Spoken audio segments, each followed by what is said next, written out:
อันที่เห็นอยู่นี้เนาะเป็นวัดป่าดงน้องตาลบ้านคีเมนตำบลกุดสะอำเภอเมืองจังหวัดอุดรธานี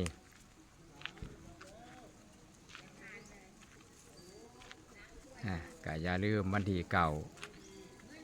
มีสายนก็สิได้มาสวดพุทธพิเศษกอยู่ที่วัดป่าดงหนองตาลเด้อใครจะมาเที่ยวก็มาเป็นสถานที่ท่องเที่ยวเป็นสถานที่ท่องเที่ยวอยู่อำเภอเมืองของอุดรธานีนี่ครับถ้าเขามาจากทางซุ้มเสามันเขาจะมาเลี้ยวบ้านสางแปนเด้อเลี้ยวซ้ายเลี้ยวขวาเข้ามานี่ครับถ้าเขามาทางสามเผ่าเส้นสามเผ่าก็เลี้ยวเขาสามเผ่าก็เลี้ยวเข้ามานี่เลยเขาได้หลายทาง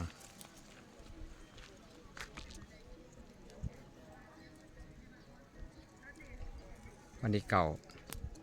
กสิได้สวดพุทธพิเศษก9 เมษายน